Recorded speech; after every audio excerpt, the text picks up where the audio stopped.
এই সূরাটি শোনার সাথে সাথেই চারদিক থেকে খুশির খবর আসতে শুরু করবে।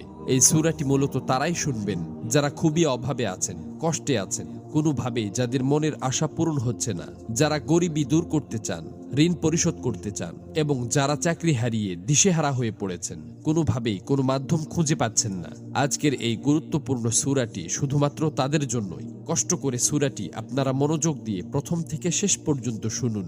ইনশাআল্লাহ এই সূরাটি শোনার উসিলায় আপনাদের সকল অভাব অনটন গায়েব থেকে দূর হয়ে যাবে, সকল ঋণ পরিশোধের ব্যবস্থা হয়ে যাবে, মনের সকল অপূর্ণ আশা আকাঙ্ক্ষাগুলো পূরণ হয়ে যাবে। আপনি যা চাইবেন সাথে সাথে তাই কবুল হবে ইনশাআল্লাহ।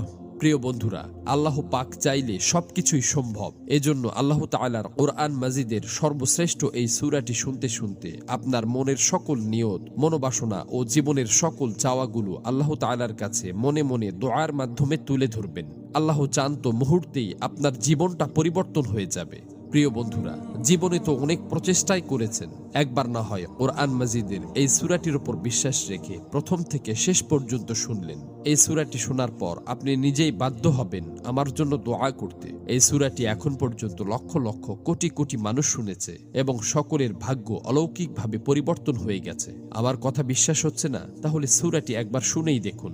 এই সূরাটি মূলত কোরআন মাজিদের অন্যতম গুরুত্বপূর্ণ ও পাওয়ারফুল একটি সূরা। সূরাটি এ পর্যন্ত যতজন শুনেছে ততজনের সকল নিয়ত আল্লাহ তাআলা পূরণ করে দিয়েছেন। মনের ইচ্ছা পূরণের জন্য এই সূরাটি সর্বশ্রেষ্ঠ সূরা। আমি শুধু মুখেই বলছি না, সূরাটি শোনার পর আপনারা নিজেরাই প্রমাণ দেখতে পাবেন।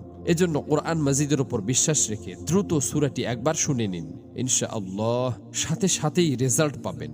মহান আল্লাহর কাছে দোয়া করি, হে আল্লাহ, যারা যে নিয়তে যে উদ্দেশ্যে এই সূরাটি সম্পূর্ণ শুনেছে এবং শুনবে, আপনি তাদের জীবনের সকল উদ্দেশ্য এবং মনের সকল আশা আকাঙ্ক্ষা গায়েব থেকে পূরণ করে দিন।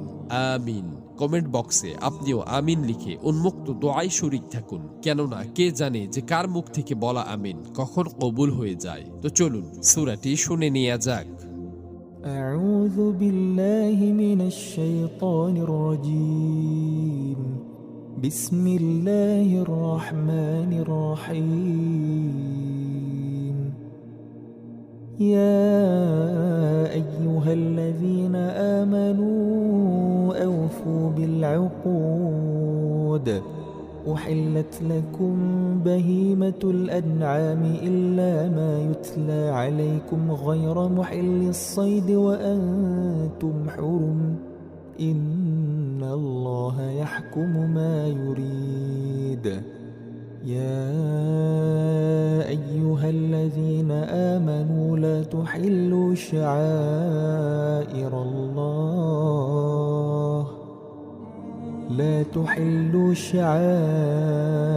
الله ولا الشهر الحرام ولا الهدي ولا القلائد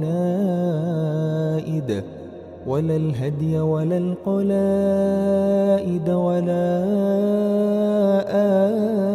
آمين البيت الحرام يبتغون فضلا من ربهم ورضوانا وإذا حللتم فاصطادوا ولا يجرمنكم شنآن قوم أن صدوكم عن المسجد الحرام أن تعتدوا